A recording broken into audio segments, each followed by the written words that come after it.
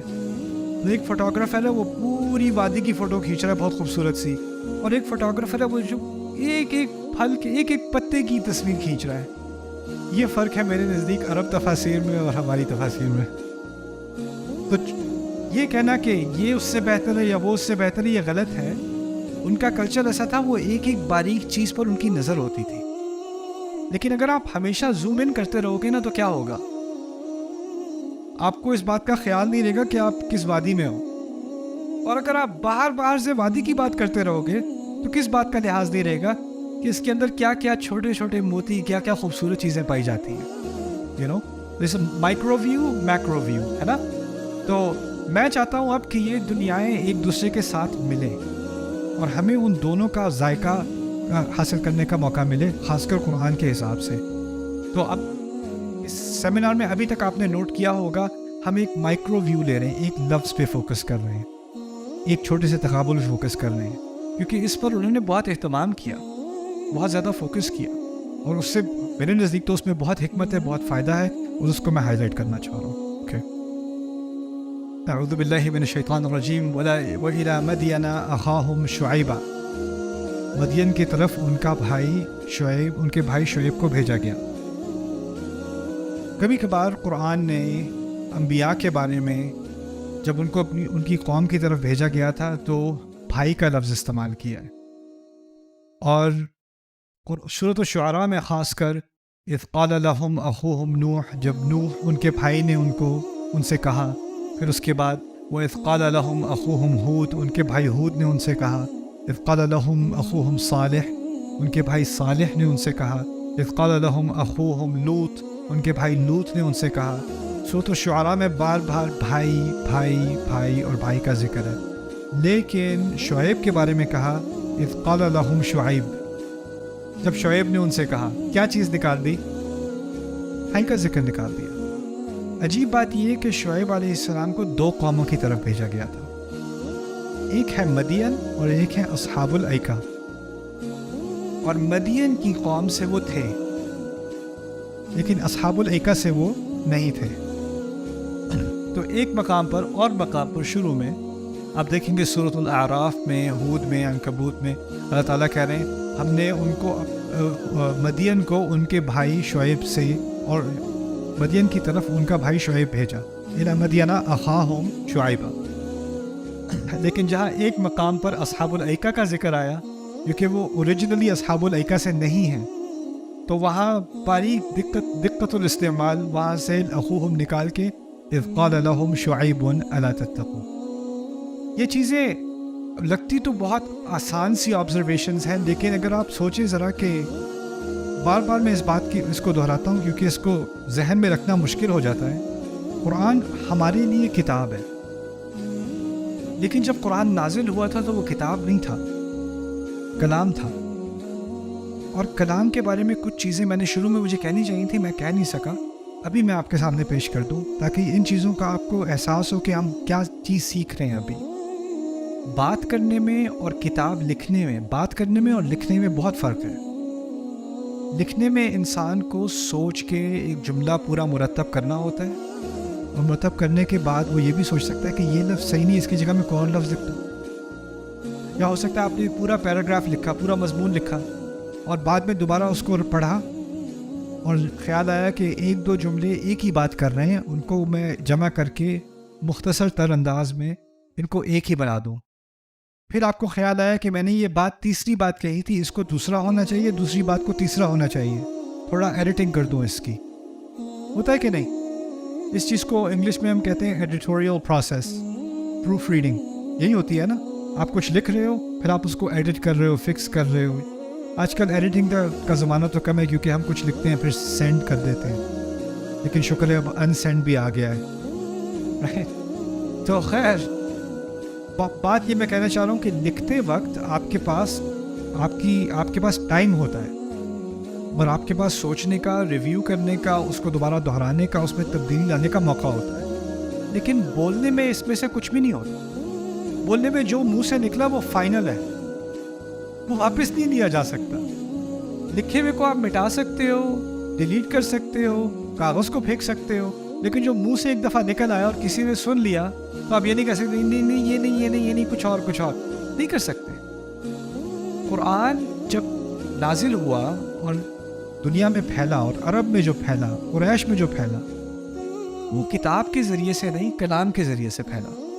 تو رسول صلی اللہ علیہ وسلم ایک دفعہ جو بات کہہ دیں اس میں اب تبدیلی کی کوئی گنجائش نہیں ہے، اور وہ جیسے ہی کہتے ہیں لوگ یاد کر لیتے ہیں، اور پھر یاد کر کے اوروں کو سناتے ہیں، پھر وہ یاد کر لیتے ہیں۔ تو اگر ایک صورت میں بھی ایک لفظ یہاں میرے سے اخوہم رہ گیا، یہاں اخوہم ہونا چاہیے تھا، ٹو لیٹ، اس کی کوئی گنجائش نہیں ہے۔ اور اب ہم 1500 سال بعد وہی اسی کلام کو، جو کلام تھا، اس کو ہم کتابی شکل میں دیکھ کے اب ہم ایک ایک باریک لفظ کی دقت کے بارے میں بحث کرنے کے یہ لفظ یہاں پر ہے اور یہ لفظ یہاں پر ایسے ہے، تو حیرانگی ہوتی ہے کہ انسان کی صلاحیت میں جو بات کرنا ہوتا ہے نا، اس میں اتنے لیول کا لحاظ رکھنا کہ یہاں پر یہ لفظ ہونا چاہیے، یہاں پر یہ لفظ ہونا چاہیے، یہ ہمارے لیے ممکن نہیں ہے۔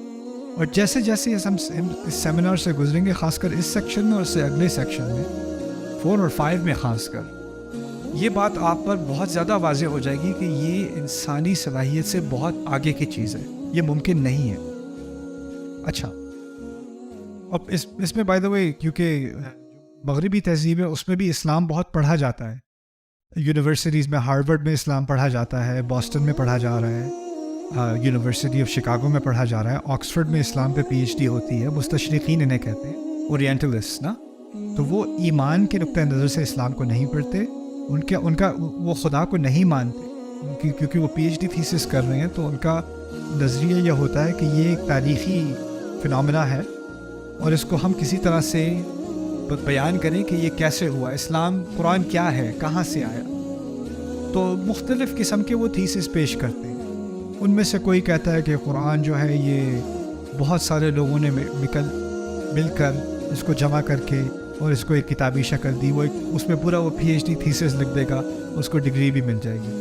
کوئی اور آ کے کہے گا کہ یہ بعد میں جو ہے یہ ڈیولپ ہوا اور اس میں شروع میں یہ صورتیں نہیں تھی, بعد میں یہ صورتیں آ گئیں, اور اس پہ وہ پوری PhD تھیسس لکھ دے گا. تو یہ کیونکہ ان کے ذہن میں یہ بات آ ہی نہیں سکتی کہ کوئی چیز جو یاد کی گئی تھی وہ ویسی ہی رہے جیسے پہلے تھی.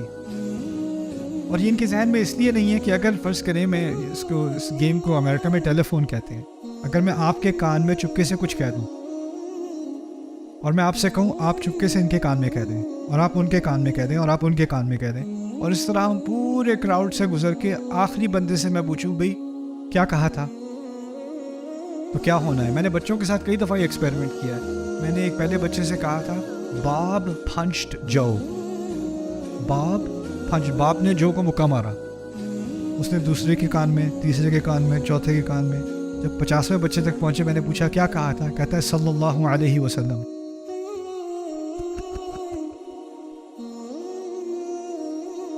مقصد کہنے کا یہ ہے کہ جب انسان بات کرتا ہے اور بات کے ذریعے سے چیز پھیلتی ہے نا, تو اس میں کیونکہ ہمارا جو حافظہ ہے وہ انسانی حافظہ, اس میں کمزوری آ سکتی ہے. شاید مجھے کوئی بات یاد نہیں رہی, شاید مجھے کوئی لفظ یاد نہیں رہا, ہو سکتا ہے. تو اس میں غلطی کا امکان زیادہ ہے. اگر کوئی چیز لکھ لے, وہ لکھی ہوئی چیز مجھے مل جائے, تو اس میں جو پرانی اصل بات تھی اس کا ریکارڈ زیادہ قابل قبول ہے, وہ زیادہ ریلائبل ہے, قابل اعتماد ہے, کیونکہ وہ لکھا ہوا ہے. اور جو بات زبانی کہی گئی ہے وہ قابل اعتماد کم ہے. اور ہمارا جو دین ہے قرآن خاص کر, اس کی اصل میں کتابت نہیں ہے. ٹھیک ہے وہ مرتب ہوا ہے کتابی شکل میں اور اس کو جمع کیا گیا اور مصحف بنائی گئی, لیکن مصحف تو ایک آدھ تھی, یا پورے ایک گاؤں میں, پورے ایک شہر میں ایک آدھ مصحف آپ کو ملے گی. لیکن ہزاروں کی تعداد میں صحابہ قرآن کو یاد کر چکے, اوروں کو یاد کرا رہے ہیں, پھر وہ اور یاد کرا رہے ہیں. ان ساروں کے پاس مصحف نہیں ہے, قرآن کی ایک کاپی نہیں ہے ان کے پاس, وہ دل سے یاد کر رہے ہیں, اور وہ پھیل رہا ہے اور پھیل رہا ہے اور پھیل رہا ہے اور پھیل رہا ہے. جو چیز زبانی یاد کر کے پھیلائی جاتی ہے اس میں تغییر کا اور اس میں حافظے کی کمزوری کی وجہ سے اونچ نیچ کا امکان زیادہ ہے یا کم ہے؟ زیادہ ہے. اور جتنا وہ پھیلے گا کتنا امکان ہے کہ اور تغییرات ہوں گی, اور یعنی ان کے پاس اس صورت میں یہ لفظ تھا یا یہ لفظ تھا, یہ صورت پہلی تھی یا یہ صورت بعد میں تھی, یہ یاد یہاں پہ تھی وہاں پہ تھی. اس کا امکان بڑھتا چلا جائے گا, جتنے اور لوگ حفظ کریں گے اتنا ہی اس کا امکان بڑھتا چلا جائے گا.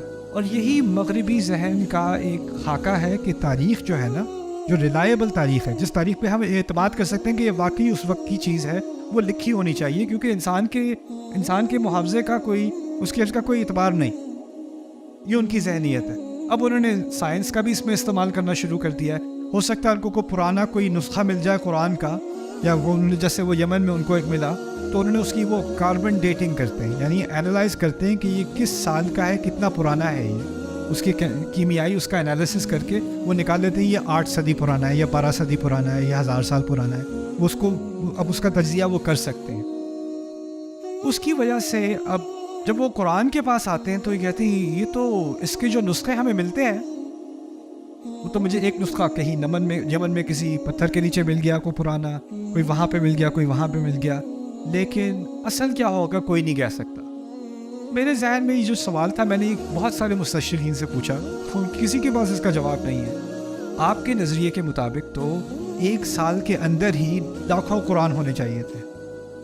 ایک نہیں, لاکھوں. کیونکہ اگر لاکھوں لوگوں نے یاد کیا ہے اور ہر ایک کے حفظ میں کوئی نہ کوئی ادھر ادھر خلل ہے, تو اس کو کچھ اور یاد ہوگا, اس کو کچھ اور یاد ہوگا. اور اس وقت تو ایسے نہیں ہم سمجھتے نا, خلافت کی حکومت جو ہے اس کا بڑا کنٹرول تھا. ایسے تھوڑی ہے کہ وہ فون اٹھایا اور کہا ہے اس نے کیا یاد کیا ہے, یا کیمرہ آن کرو. وہ تو ہزاروں میل کے فاصلے پر ہیں, وہ کیسے کنٹرول کر سکتے ہیں کون کس کو کیا سکھا رہا ہے. یہ تو اب ایک قدرتی طور پہ قرآن جلدی پھیل رہا ہے. ایک کتاب کا لکھنا بھی اس زمانے میں کتنے درخت کاٹنے پڑیں گے, درختوں سے کتنی دیر لگے گی اس کو کاغذ بنانے میں, پھر کتنی دیر لگے گی سیاہی, اور کتنی صلاحیت رکھتے ہیں لکھنے میں. پرنٹنگ میں اتنی دیر لگتی ہے, لکھنے میں کتنی دیر لگے گی, اور اس سے کہیں تیزی سے قرآن زبانی پھیل رہا ہے نا. اور اب وہ زمانہ, اور اب 1500 سال ہو گیا, اس وقت تک تو قرآن کی کروڑوں کاپیاں ہونی چاہیے تھیں جن میں ہر ایک میں فرق ہو ان کے نظریے کے مطابق. پھر سوال یہ پیدا ہوتا ہے، میں نے یہ بات میں ٹیکسس میں کی تھی، میں ٹیکسس میں تھا تو کچھ عیسائی حضرات بھی آئے ہوئے تھے، تو میں نے کہا ایسا کرتے ہیں، ایک ایکسپیریمنٹ کرتے ہیں. ایک ایکسپیریمنٹ یہ کرتے ہیں کہ اگر فرض کریں کہ انٹرنیٹ ختم، لائبریریز تمام کی تمام بند، کسی کتاب کا کسی کو ایکسیس نہیں ہے، سب غائب، اور اب میں یہاں اس شہر کے رہنے والوں سے کہوں آپ بائبل کو دوبارہ سے ریپروڈیوس کریں، اس شہر کے رہنے والوں، چلیں تھوڑی آسان کر دیتا ہوں آپ کے لیے، میں پورے امریکہ کے خطے کو جمع کر کے کہتا ہوں آپ پورے امریکہ کے سارے شہروں کو لے لیں، سارے اسٹیٹس کو لے لیں، چلیں کینیڈا کو بھی جمع کر لیں، میکسیکو کو بھی جمع کر لیں، آپ پوری بائبل کو دوبارہ ریپروڈیوس کریں. اور پھر میں ایک اور چیلنج دیتا ہوں، جو یونائٹڈ اسٹیٹس کانسٹیٹیوشن ہے نا، اس کو بھی اب دوبارہ لفظ بہ لفظ ریپروڈیوس کریں. اور میں کہتا ہوں مجھے سینکڑوں میل نہیں چاہیے، مجھے 1 میل کا فاصلہ چاہیے، آدھا میل کر لیں، چلیں ربع میل کر لیں، اس مسجد کا ربع میل. اور ہمارا پروجیکٹ یہ ہے، ہم نے قرآن کو دوبارہ ریپروڈیوس کرنا ہے. آپ اندازہ لگا سکتے ہیں کہ اللہ تعالیٰ نے کیسے اس قرآن کی حفاظت کی ہے.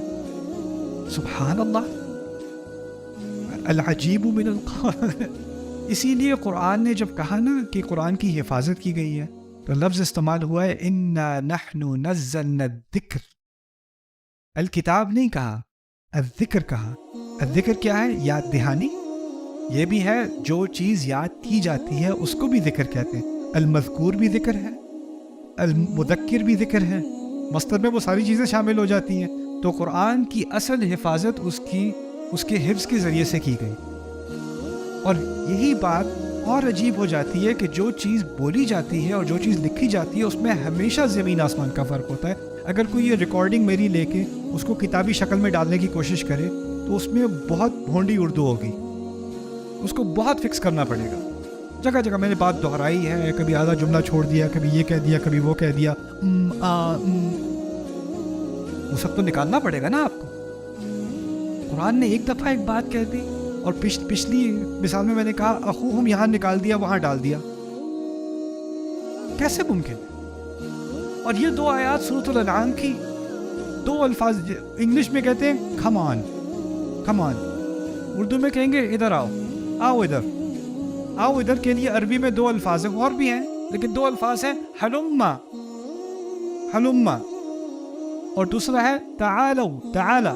اگر آپ عمرے پہ گئے ہوں تعالی بہت سنیں گے، تعالی یا رفیق، تعالی لہنا، رائٹ؟ تو حلما ہے اور تعالی ہے، ان میں فرق کیا ہے؟ ایک آیت میں کہا حلما شہداءکم، اپنے شہداء سے کہو آؤ ادھر، آؤ ادھر. اور ان سے کیا کہو؟ الذین یشہدون ان اللہ حرم ھذا، اپنے ان گواہوں کو بلاؤ جو کہتے ہیں کہ اللہ نے یہ چیز حرام کی ہے، بلاؤ ان کو، ان سے کہو آؤ ادھر. اور آؤ ادھر کے لیے کیا لفظ استعمال کیا؟ حلما. دوسری طرف کہا قل تعالوا اتل ما حرم ربکم علیکم، اور تم کہو، رسول سے کہا آپ کہیے تعالوا، آؤ ادھر، میں پڑھ کے تمہیں سناتا ہوں تمہارے رب نے کیا حرام کیا ہے. یہ سورۃ الانعام میں دو مرتبہ آؤ ادھر کا لفظ، ایک لفظ 150 آیت میں حلما، اگلی آیت میں تعالو. کیا فرق ہے؟ فرق تعالو جو ہے نا یہ اصل میں آیا ہے علو سے. علو کہتے ہیں اونچائی کو، جیسے اللہ تعالیٰ کے ناموں میں سے ہے ان اللہ کان علیا کبیرا وهو العلی العظیم، سورۃ آیت الکرسی، وهو العلی العظیم. تعالو اصل میں کہتے ہیں، فرض کریں اگر میں یہاں نیچے کھڑا ہوں اور میں آپ کو بلاؤں تو آپ اور میں ایک ہی سطح پر ہے نا، تو وہ ہوگا حلما. اگر میں اونچا ہوں اور میں آپ کو یہاں اوپر بلا رہا ہوں، علو کی طرف بلا رہا ہوں، تو لفظ، اصل لفظ، صحیح لفظ، زیادہ تر لفظ صحیح جو ہے وہ کیا ہوگا؟ تعالی. علو کی طرف آؤ، اونچائی کی طرف آؤ. جب وہ ایک دوسرے کو بلاتے ہیں تو کہا حلما. جب میرا رب بلاتا ہے تو اونچائی کی طرف بلا رہا ہے نا. میرے رب کا کلام، میرے رب کی ہدایت وہ اونچائی بھی پر ہے نا، ان سب کی باتوں سے اونچی ہے نا. ادھر اونچائی کی طرف تو آؤ تو میں تمہیں بتاؤں میرے رب نے کیا حرام کیا ہے، کیا حلال کیا ہے. تعالوا اتل ما حرم ربکم علیکم. سبحان اللہ. Subscribe now to The Bayanite.